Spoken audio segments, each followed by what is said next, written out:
Hello, everyone. It's your host, Sun here. Today is Wednesday, July 30th.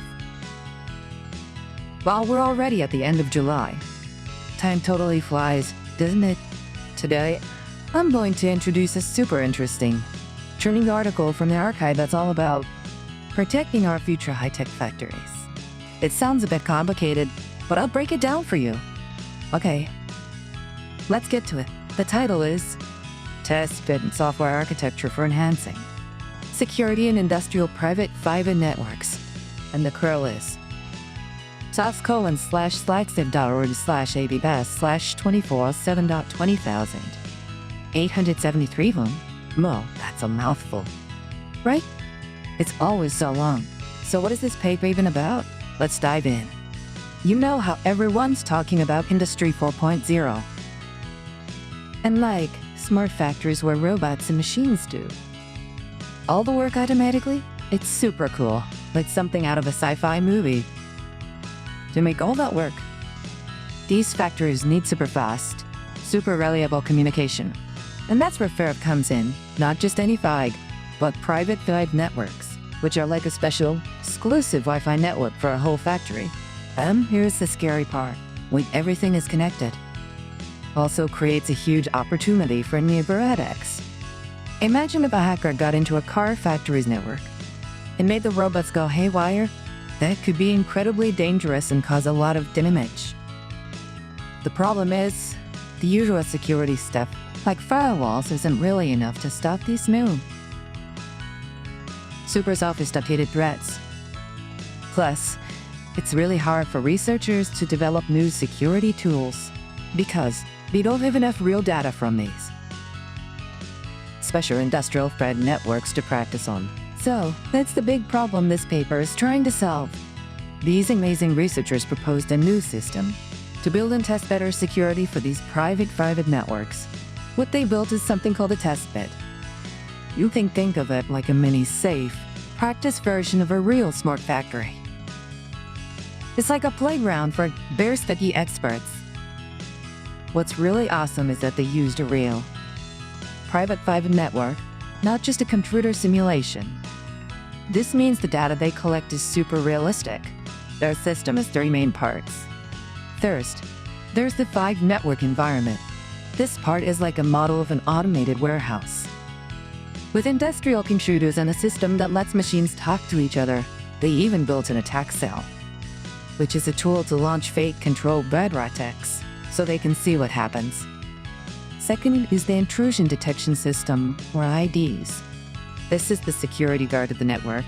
It uses a technology called Deep Packet Inspection, or D. So, doesn't just look at where data is going. It actually looks inside the data packets to see what's in them. It's like opening a letter to read its contents, instead of just looking at the address on the envelope. And the third part is the model training environment. This is the brain of the operation. All the data from the ID is used to train machine learning models. These AI models learn what normal, everyday factory traffic looks like. So, when something weird or malicious happens, the AI can spot it immediately because it doesn't fit the pattern. In their experiment, they simulated a type of attack called a flooding attack on the factory's control system. They basically spammed the system with so many requests that it got overwhelmed. And this proved that their test could create a realistic attack scenario. Then they showed that their IDs could see clear differences in the network traffic between normal times and during the attack. This is super important because it proves that their idea works, and this data can be used to build a really smart AI security guard.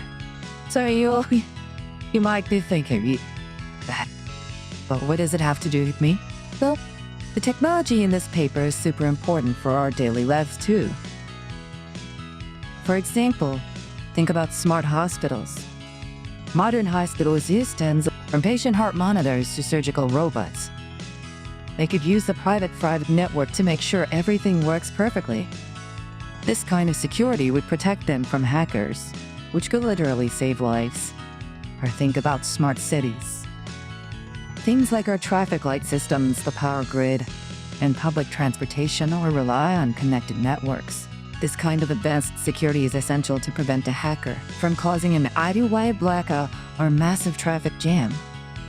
Basically, this research is a huge step towards making sure the future high-tech world we're building is safe and secure for everyone.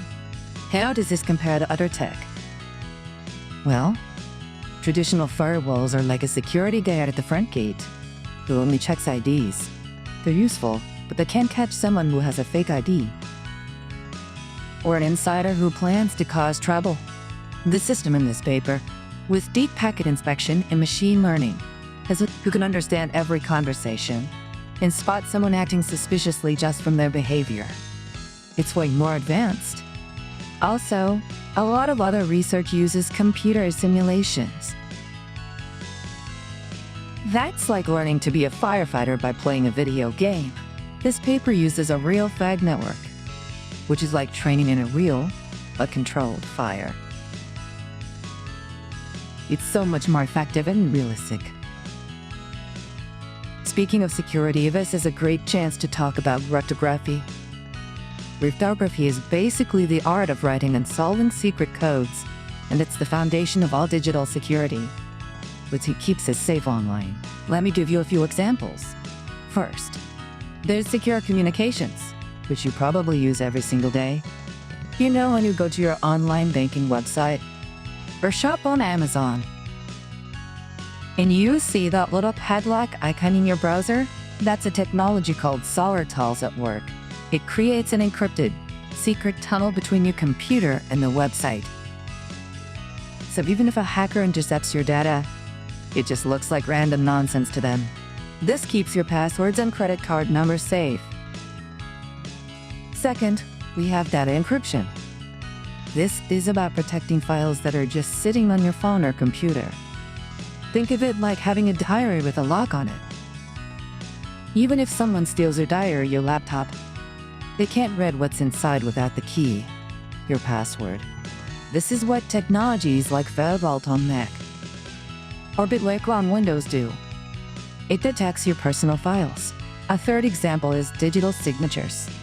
This is like a super-powered, enforceable signature for digital documents. It proves two really important things. First, it proves who the document came from. And second, it proves that the document hasn't been tampered with since it was signed. This is used for things like legal contracts and for software updates to make sure you're not downloading a virus. And one more for fun like technology. This is the magic behind cryptography like BitLoaning. Imagine a public notebook that everyone shares, but it's magically sealed so that once something is written down, it can never be changed or erased.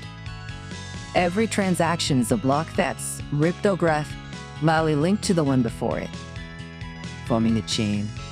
It's a super trustworthy way to keep records, and it's all powered by cryptography. So, from protecting our smart factories to securing our online shopping, these amazing technologies are working behind the scenes to keep us safe. It's pretty incredible when you think about it. That's all the time we have for today. I hope you enjoyed this little peek into the world of cybersecurity. This is your host, Sun9, signing off. See you next time. Bye-bye.